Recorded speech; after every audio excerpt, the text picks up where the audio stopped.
Welcome to this session on employer strategies for military spouse talent retention. I will now turn things over to our presenter. Thank you so much, Mallory, and good afternoon, everyone. My name is Dr. Shanna Smith, and I'm a proud Walden University alum.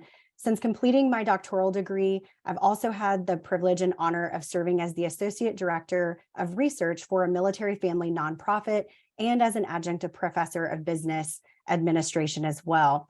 So it's an honor to be with you all today. I look forward to sharing findings from my doctoral study titled Employer Strategies for Military Spouse Talent Retention, which I completed mid last year under the guidance of my chair, Dr. Deborah Natras.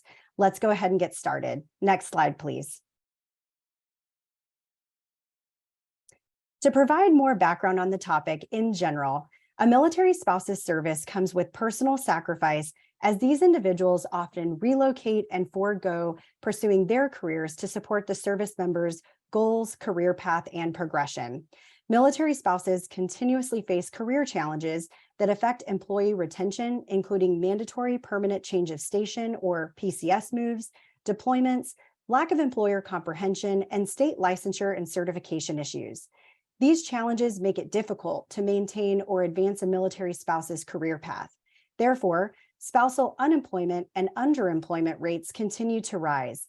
The subsequent frustration and stress of being unable to find employment, as well as being forced to take severe pay cuts due to the lack of opportunities in a new geographical region, present significant financial challenges for military families. Therefore, looking at this problem from the employer standpoint, the general business problem is that employer turnover is extremely costly to organizations, which is a concern to business leaders because organizations invest time and money in resources such as recruiting, hiring, onboarding, and training. Therefore, the anchor of the problem statement, as stated previously by Skelton et al., was that the cost of losing an employee can actually cost employers more than 100% of the base salary of the individual who left. In addition, those costs could grow up to twice an individual's annual salary if that employee is an executive level employee. Business leaders must also consider the hidden cost of losing an employee, such as lost productivity and cultural impact on the workplace. Therefore, the specific business problem is that some business leaders lack innovative strategies to retain military spouses. So, the purpose of this qualitative multiple case study was to explore just that, the innovative strategies that employers use to retain their military spouse talent. Why a qualitative multiple case study? Well, I wanted to understand the problem within a real-life context and setting, gathering the rich, lived employer experiences. The study was grounded in systems theory, and systems theory enables understanding of how individual parts of a process must work together to improve various outcomes. Systems theory also consists of multiple intertwined relationships, and each relationship has its own defining attributes interrelated with other elements in the system that are part of a larger perspective.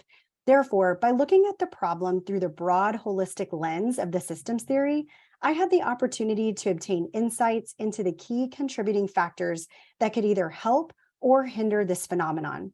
For example, some of the predicted factors included the employer's type of work available, industry, workplace culture, or policies and procedures, or the geographical location of the military spouse, or even top-line policies and procedures set forth by local, state, and federal governments. The contributing factors are complex and intertwined.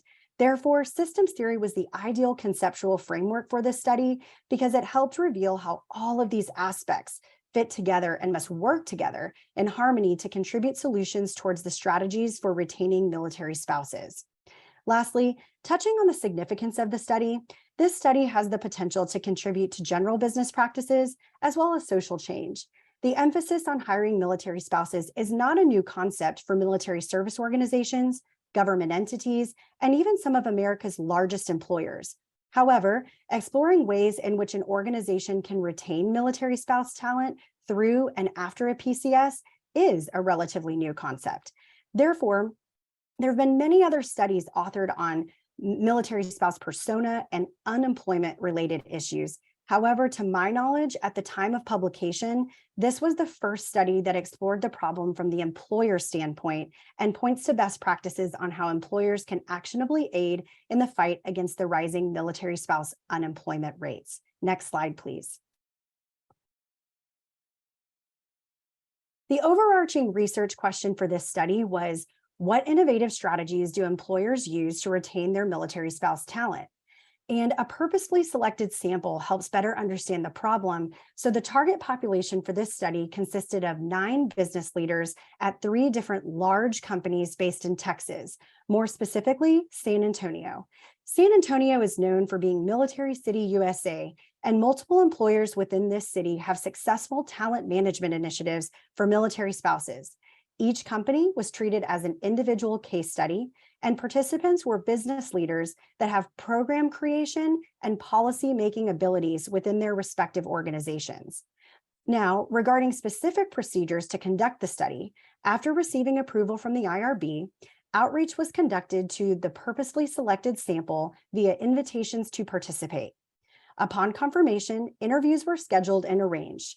Prior to participating in the qualitative interviews, participants were asked to sign consent forms. No names of individual business leaders or organizations were revealed in the study, and participants were allowed to withdraw at any time.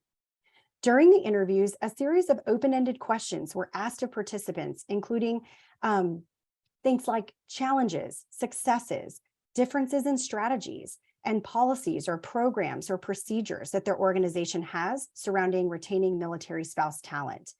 I utilized an interview protocol instrument and a semi-structured approach throughout the process. And overall, data analysis was guided by thematic analysis, member checking, and methodological triangulation. Upon the conclusion of the interviews, I transcribed each recorded interview and employed member checking by providing the participant with the opportunity to review and provide feedback regarding accuracy of the statements made.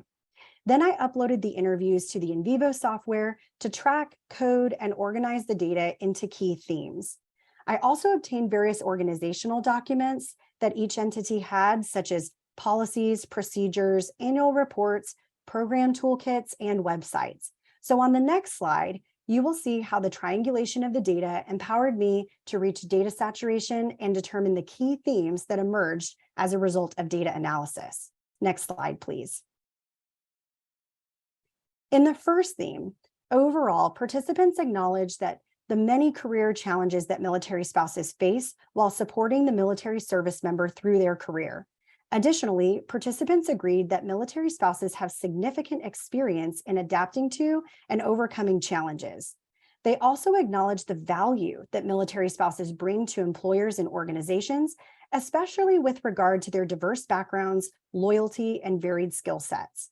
One participant said, "Military-connected individuals have a hunger to serve others. Military spouses are loyal, and there is a lot more selfless behavior in military-connected individuals." Another participant added, "Military spouses are resilient. They deal with stress better in the workplace than their civilian counterparts, and they have an excellent work ethic." In the second theme, participants acknowledged the ability for military spouses to work remotely was a successful strategy for military spouse talent retention. One participant said, "Flexibility and remote work helps the retention of military spouses through a PCS move and/or a deployment." In this theme, all participants acknowledged that the COVID-19 pandemic was actually a silver lining that normalized flexible and remote work, not just for military spouses, but for every employee. All participants unanimously stated that the normalization of flexible and remote work debunks the stigma surrounding PCS moves every 2 to 3 years as the barrier and reason to retaining military spouse talent. Even though flexible and remote work appears to bring about a multitude of opportunities for military spouses, some participants expressed challenges with remote work and employee retention due to specific overseas duty station locales. Here, these participants were referencing the Status of Forces Agreements, or SOFAs. SOFAs are multilateral or bilateral peacetime agreements that define the legal status of Department of Defense personnel, activities, and property in the territory of another nation. One participant added, "Unfortunately, not every military spouse can be treated the same due to SOFA agreements and where their service member gets orders to." In the third theme, participants acknowledged that military spouses sometimes experience discrimination in the workplace. One participant said, employers should not treat military spouses differently just because of the possibility that they could move someday. Several participants noted that military spouses are not a protected class like veterans, and felt that military spouses should be included in an organization's diversity, equity, and inclusion efforts. In line with this theme, several participants recommended that military spouses should self-identify as a military spouse. One participant said that they recommend military spouses self-report so that they're tracked in the organization's system and receive the benefits afforded to them. However, another participant added, some military spouses are scared to tell their manager that they are a military spouse, even in organizations that have a military-friendly approach and culture shift. It could be because of prior traumatic experiences with previous employers, for example, getting let go of because of a PCS. And many military spouses are uneasy about talking about the military lifestyle and their specific needs because of fear of a negative perception or impact on their career.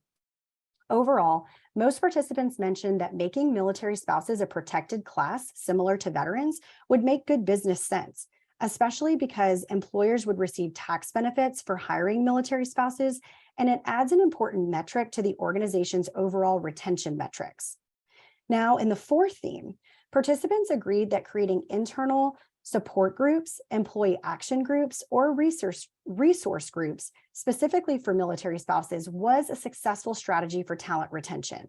Here, participants agreed that specific tactics contribute to the success of their internal support groups for military spouses. For example, new employees that are military spouses receive a welcome email or letter from a member of the executive team that illustrates the organization's commitment to hiring and retaining military spouses. Some internal support groups offer special networking events and mentorship programs for spouses. One participant summed up these tactics by stating, all new employees in our organization that are military spouses receive dedicated, frequently asked questions and onboarding documents and policies that are specific for military spouses. Military spouses within the organization also have their own dedicated human resources manager. These dedicated HR managers have a pulse on the positions available throughout the organization and can help share military spouses' resumes amongst hiring managers at new locations or branches within the entity when it comes time for the spouse to PCS.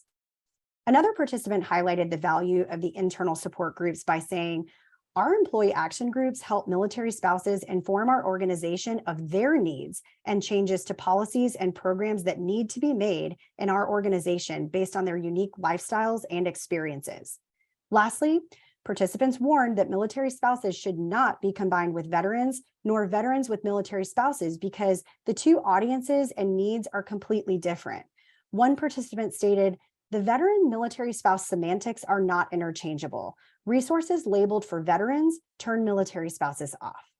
Now, in the last theme, participants concluded that continual and consistent education and communication was a successful strategy for military spouse talent retention. One participant said, it is important to educate hiring managers on the military spouse persona. Our organization's hiring managers have to go through unconscious bias training in order to avoid discrimination of military spouse and veteran resumes and candidates. Another added, it's a constant education process, and there are always new military spouses, new recruiters, new hiring managers coming into the organization's workforce. The education process must be continual and consistent. Next slide, please. Of course, no study is without its limitations. This study's focus was limited to participants in Texas, and more specifically, one city in Texas. The study's focus was limited to large employers and did not consider small or medium-sized employers' strategies. And even if unintentional, participants with time constraints or competing demands may have limited detail or withheld information in their responses to the interview questions. Regardless, several interpretations and applications emerged from the study to potentially impact professional business practice. In a post-COVID-19 workplace environment, business leaders should continue to normalize, accept, and celebrate remote and flexible work. In addition, employers should consider adding wellness and self-care days into their strategies as a result of adapting to the pandemic and remote work as a whole. This not only eases the stress surrounding the challenges faced by the organization's military spouse population, but creates the potential for a larger impact across the entire workforce. For example, flexible and remote work helps working parents, homeschooling parents, caregivers in all situations, and employees seeking to work fractional time. Second, employers should refrain from combining their military spouse talent with their veteran talent as heard in the findings. Rather, business leaders should create internal resource groups or internal support groups exclusively for military spouses. This application not only gives military spouses a place to connect, network, and assist each other through the challenging aspects of the military lifestyle, but it's also an ideal place for the organization's leadership to seek feedback, suggestions, and advice on policies, programs, and procedures for military spouse talent acquisition and retention. Number 3, business leaders should communicate and educate military spouse employees on the benefits and options available to them. Business leaders should aim to be creative in order to retain their top talent through a PCS move and any other life-altering experience. After all efforts have been exhausted, if the individual is unable to be retained due to SOFA and an overseas assignment, the business leader should consider an alternative method to fast-track employment if the individual is a top performer, returns to the geographical area in the future, and there are positions available within the organization. Business leaders should also communicate and educate recruiters and hiring managers on the value of hiring and retaining military spouses, the military spouse persona, the challenges of the military lifestyle, and the options and benefits available to this target population. Business leaders should also encourage their recruiters and hiring managers to go through unconscious bias training to avoid discrimination as it relates to military-connected individuals. Number 5, organizations should consider and incorporating military spouses into their diversity, equity, and inclusion strategies and initiatives. And lastly, organizations should consider developing standard metrics surrounding general talent retention. Participants voiced the lack of standard common metrics or best practices in this area in general, whether it was military connected or civilian. The findings confirmed that the metrics differed and were not consistent. In addition to the recommendations for business leaders in the applications to professional practice, there were also recommendations for action amongst additional population with regard to military spouse retention. Employers of any size, small, medium, or large organizations, should consider designing and implementing policies, programs, and procedures and best practices surrounding military spouse talent acquisition and retention. Military spouses should exercise the benefits and opportunities afforded by their employers if they are available.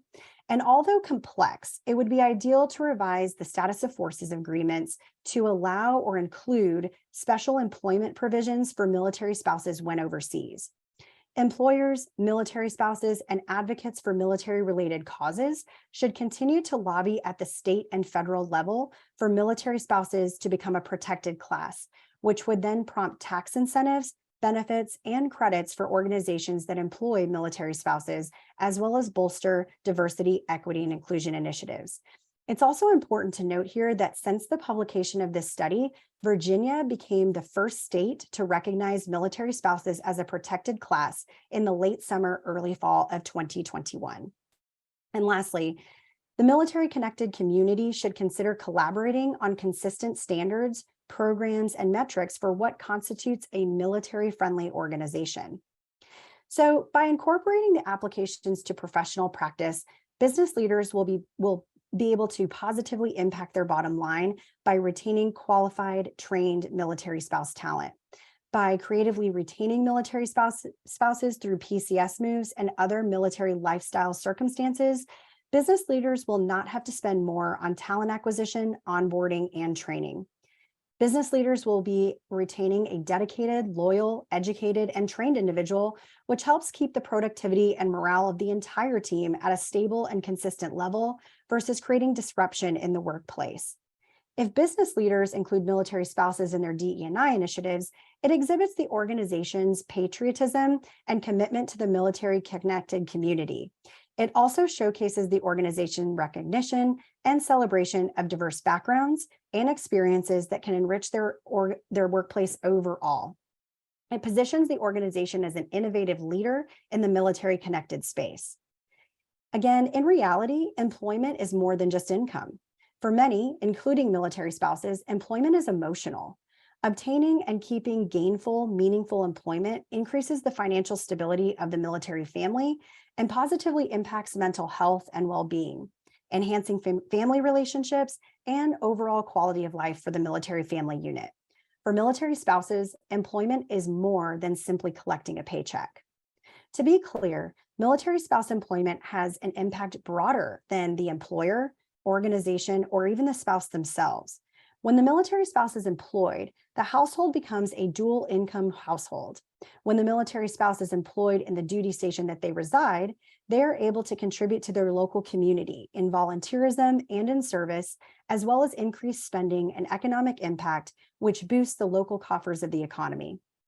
Lastly, military spouse employment has an impact even broader than the local communities in which they reside. Service members with dissatisfied spouses are more likely to leave military service, which hinders the United States' ability to recruit and retain an all-volunteer force, which ultimately impacts our nation's military readiness and national defense. That concludes my presentation, and I would now like to open it up to any questions that you may have. Thank you. Thank you so much for sharing your presentation with us. We have time for a few questions, so feel free to post your questions and comments for our speaker within the chat, or if you feel comfortable, please unmute yourself.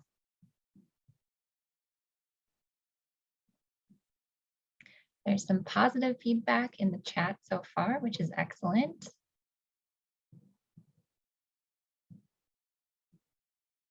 All right, and I can kick things off with a question. Our question here, name one thing you wish you had known when you started this process.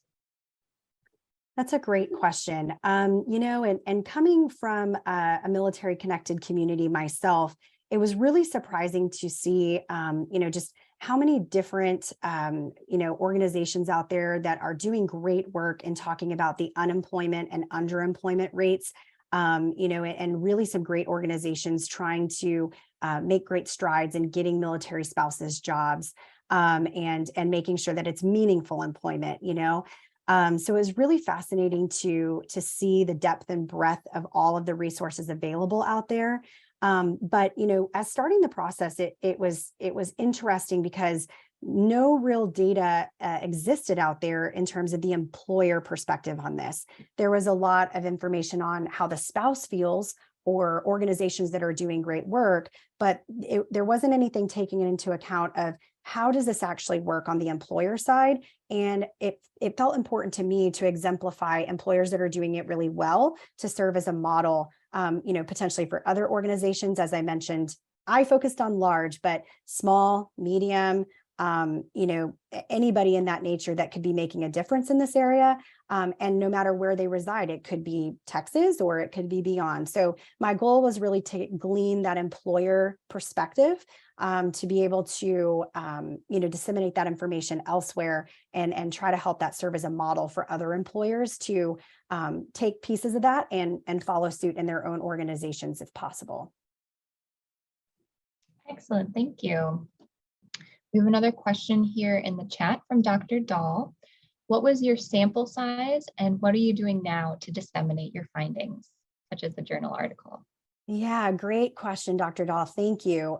So my sample size was 9 different individual business leaders in 3 large organizations in Texas that had, really well-known military spouse employment acquisition retention strategies. And so each individual organization was treated as an individual case study. And what I'm doing now is seeking out opportunities, much like this one today, and also working with a couple of different journals and working to disseminate those findings. In my day-to-day work, I actually serve as the Associate Director of Research for the Military Family Advisory Network, or MFAN for short. And so there, I was able to accept that role after completing my doctoral study, which I think really, really helped in understanding the lived experience of military families. And so now, day to day, I work in that data, day in and day out, both in quantitative and in qualitative data, looking at the lived experience of military families, topics like family well-being, employment, military transition, other, economic security topics such as food insecurity, financial readiness, housing, military housing. So MFAN really is a unique organization that takes all of those different facets of military life, both the joys and the opportunities, but also the challenges too, and takes a deeper dive in examining those so that we can use our data to inform other organizations in their programmatic support of military and veteran families, and also the advocacy efforts and kind of government relations lane, and then just kind of informing the general public as well. And lastly, of course, informing right back to military and veteran families, the opportunities, services, programs, resources that are out there available. So it's really a privilege to be able to be part of an organization and work in this data day in and day out that values data and research so importantly, to then apply that data, not just let it sit on a shelf, but then really apply that data to create social change, which is really, really a unique opportunity. That's awesome. Thank you. All right. And I have one final question for you before we start to wrap things up. What is one bit of advice that you would give to other Walden students who are approaching their capstone or dissertation phase of their program? That's a great question. So I think one thing would be to be curious, right? And whatever topic you pursue, you're going to be working in this topic for quite some time. So for me, the subject matter that I picked. Now, of course, learning more about how it works in a business, type of degree. Mine was a Doctor of Business Administration. So obviously that had to have a different focus. So, your topic will change and evolve along the way. But I think the key thing, especially, as you get advice from your chair and your committee and your colleagues and things of that nature. But I think the biggest piece of advice is to be curious about what you're exploring or examining, and also thinking about that you're going to be working in that topic for a while. You need to make sure that it's something that you are passionate about, because Walden's, really their persona and their emphasis is on social change. So I think going in with it from that perspective and that lens, that, it's something that you are interested in, you're curious about, you're passionate about, but the journey doesn't stop there. You need to think about what you're going to do beyond that, doctoral study defense, dissertation defense. What comes next in that journey, and how are you going to utilize those findings, or even just a portion of those findings, to go out and make a difference in your community or in your world? So I think that's my biggest piece of advice. Be curious, be passionate about what you're studying, because the journey really doesn't end with just the defense. That's excellent advice. Thank you so much for sharing that. And we've gotten some great positive feedback in the chat. I'm hoping that you can see all of that. Thank you so much for sharing your experiences and your research with us today. Thank you. Absolutely. And thank you so much for the positive comments there. I can see those there. Much appreciated. That's very kind. And thank you for all of the great questions. It was an honor to present to you all today, and great to be here. Thank you for including me.